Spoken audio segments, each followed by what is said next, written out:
Hey you guys, welcome back to my channel.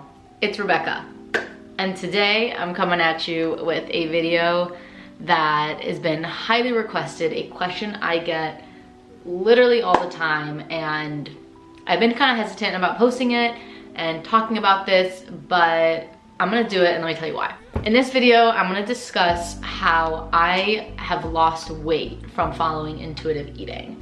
And I do not want my page to be around weight loss. I don't really care about weight loss. I don't really talk about weight loss because it's not my goal. It's not what I think we should be focusing on. I'm against diet culture. So that's why I was hesitant about talking about it.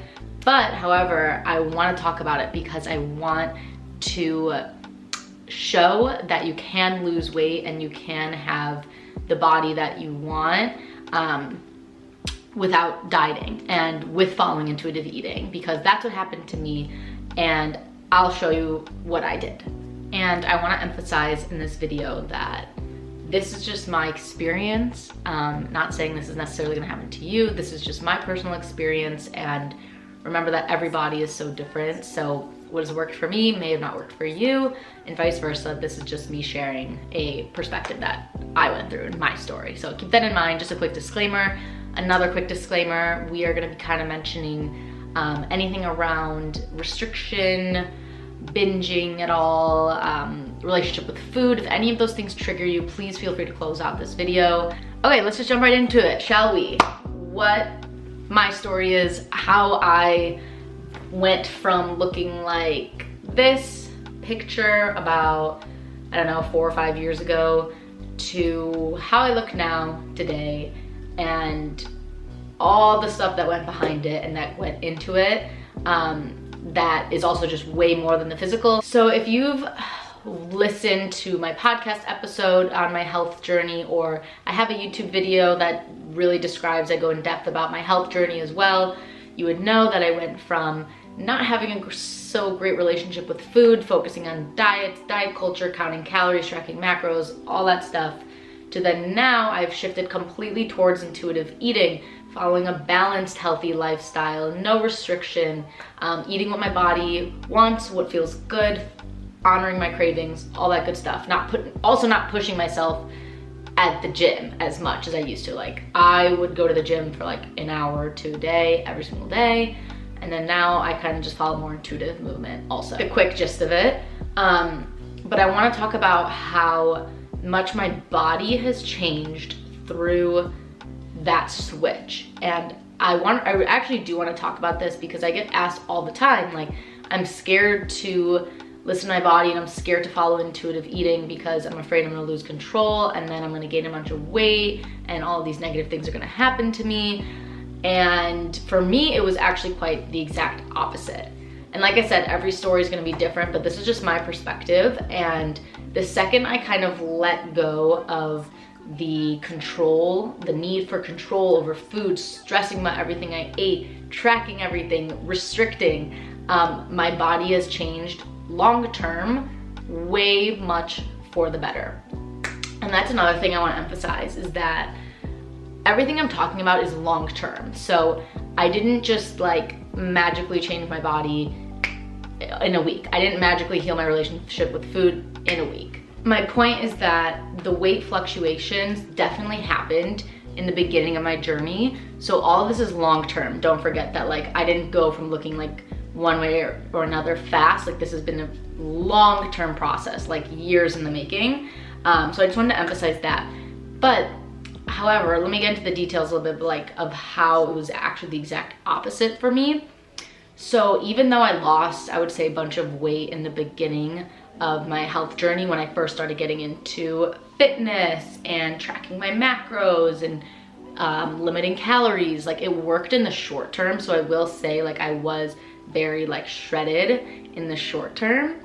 But then it backfired because it didn't last long. My body went into like starvation mode. It went against me. It started gaining more weight. I started turning to binging. And so even in the short term, I maybe lost weight in the beginning. In the long term, like not even that much later, like maybe 6 months to a year later, it wasn't sustainable. And so my body actually went onto the opposite end of the spectrum. And so from my binges, because I would have pretty bad binging, I would actually I was gaining weight at that time because I was restricting myself. So even though I like wouldn't eat X, Y, and Z, you know, during the day, during the week, on the weekends, I would go crazy, or at nighttime I would go crazy, and then it would kind of counteract everything that happened beforehand. So do you see what I'm saying? Now I don't have binges. So even though I maybe eat more and eat more of like quote unquote unhealthier foods, I don't binge on them. So it doesn't really affect my weight anymore. Versus in the past, the binges is what affected my weight. And I didn't realize this, by the way, like in the beginning, I didn't realize that it was like, oh my God, this was happening. I kind of have that perspective now looking back and being like, oh my God, because I restricted myself so much, that actually caused weight gain. Like it caused the opposite of what I wanted to happen. And so the second I like really let go of that restriction, the second like everything changed for me. And it was really the restriction that was like the root cause of a lot of my, you know, weight fluctuations, because the restriction led to the binging, and the binging, you know, it was just a vicious cycle. So once I let that go and honestly just said to myself, like, okay, I can eat whatever I want. I can eat however much I want. I can have a cookie at 10 a.m. if I want. I don't have to wait for the weekend to have pizza, you know, stuff like that. Then my body started changing because I didn't even feel the need to eat these things. Like, we always want what we can't have, right? So if you tell yourself like, no, I can't eat this, what's gonna happen? You're just gonna want it more, and you're gonna think about it more, and you're gonna probably eat a larger quantity than you would have if you just ate it in the beginning, you know what I mean? So over time, like I said, this didn't happen overnight. Over time, with letting go of the restriction and healing my relationship with food more and turning more to intuitive eating, I lost the weight that I gained from not having a great relationship with food. And it just kind of all flowed in naturally, because then I wasn't overeating. I wasn't undereating anymore either, but I also wasn't overeating. And so I found like a happy medium in between my body, like with my body, that was where it wanted to sit at. And it was gaining weight because of all the extra shit that I was putting onto it. Not to mention how much the added stress would have an effect on my weight. And so like I said, I didn't consciously realize this back in the day, but stress raises cortisol, and cortisol is the stress hormone. And when your cortisol is raised, you hold on to fat, you store more fat because cortisol is so high. And so stressing about every little thing that I ate actually caused me more stress, which then changes your hormones to want to store more fat, if that makes sense. By really turning to intuitive eating and mending my relationship with food, I lowered my stress. I ended the restriction. I ended the binges. I ended the telling myself what I can and cannot have.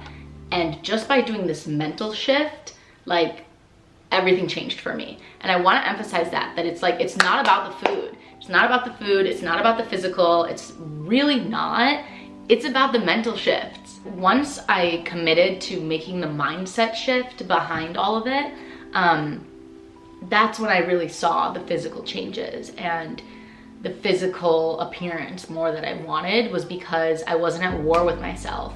I wasn't causing all this extra stress. I was just living my life, listening to my body. Like, if we are really in tune with ourselves, our bodies will tell us what we need and how much we need. And your body's not against you, you know what I mean? I try to tell like my clients this especially, is that it's like, your body's not out to get you. And I think so many of us are scared, and we think that like, oh my God, I can't trust myself because I'm gonna gain all this weight and all these bad things are gonna happen to me.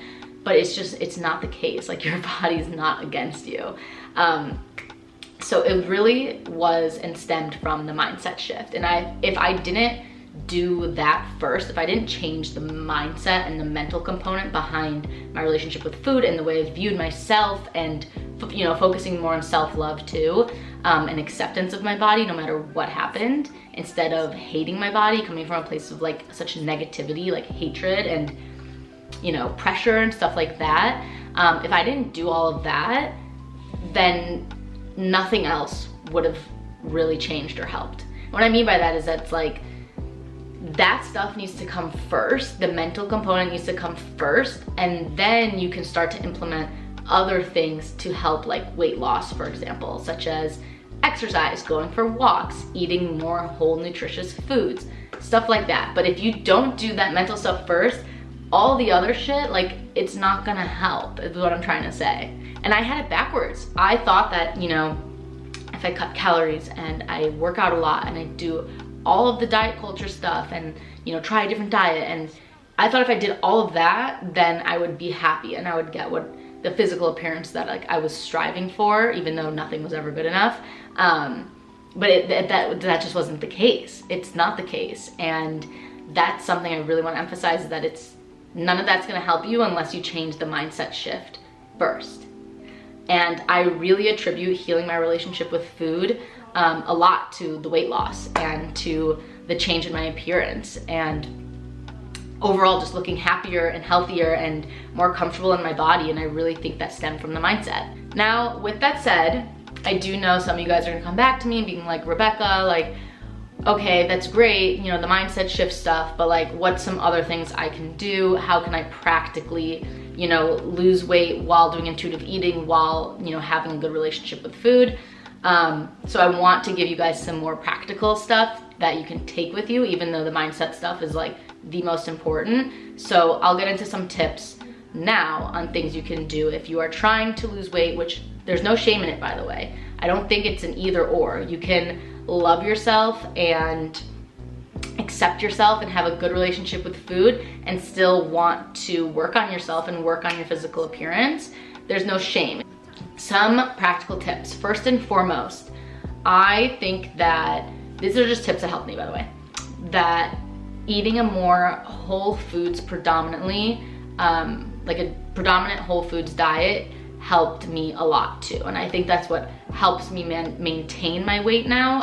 I don't really see crazy fluctuations. Of course I see some, especially if like I have a lot going on or whatever, but primarily eating whole foods and nourishing whole foods instead of like processed stuff, I think really helped me. It helped my gut, which also can help with weight loss if your gut's healthier. So what I mean by eating predominantly whole foods is that I base my meals around fruits, vegetables, whole proteins, beans, legumes, nuts, seeds, anything that's like comes from the earth, basically. Like, you know, use common sense, nothing processed. And so I try to base my meals around those things, and even my snacks, like if I'm cooking at home, you know, when I go to the store, majority of my stuff is like whole foods. Now, on the opposite end of this, eating a primarily whole foods based diet I think is super helpful, but we have to acknowledge that also not putting any restrictions and honoring your cravings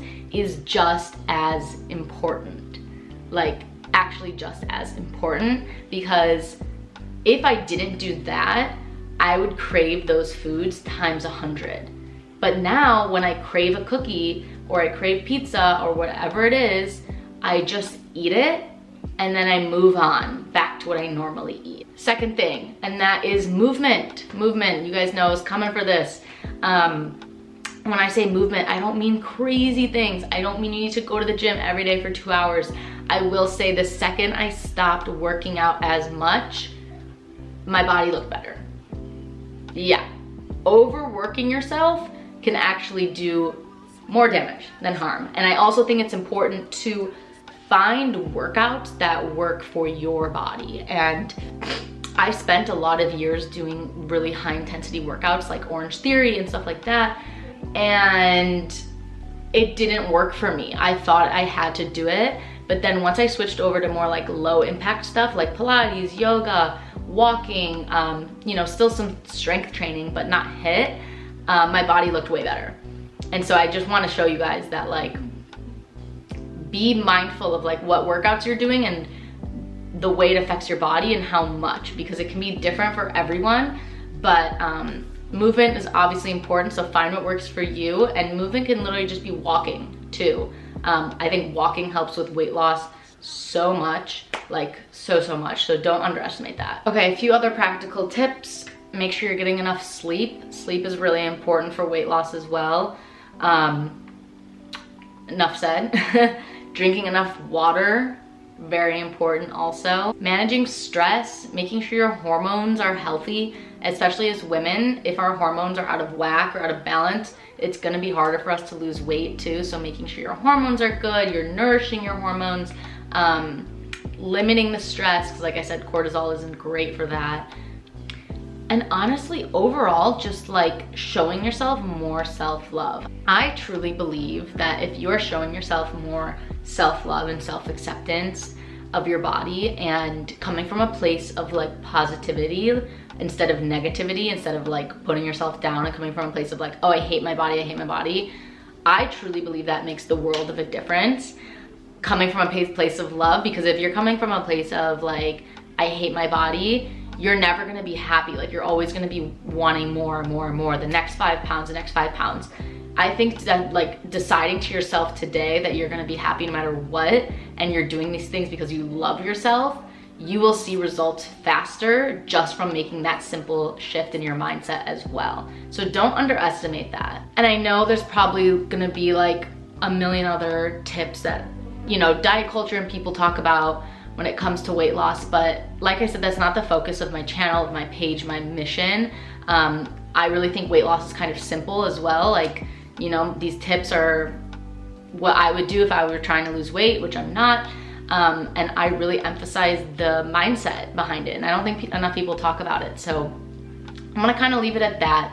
I am curious your guys' thoughts. If you have any other questions, I really just tried kind of brushing the surface on this, but if you have more questions, put them in the comments below. I can answer them. Maybe I can even do a part 2, whatever you guys think, whatever you want to tell me, let me know. I hope this video helped you though, and maybe it cleared up some questions about, how can you actually lose weight following intuitive eating, and maybe it gives you a little bit more confidence and, reassurance that I can do intuitive eating and I don't need to be scared. Sending love. I'll catch you guys in the next video of Vlogmas. It's gonna be a birthday vlog. My birthday's tomorrow. I'm so excited. So stay tuned for that.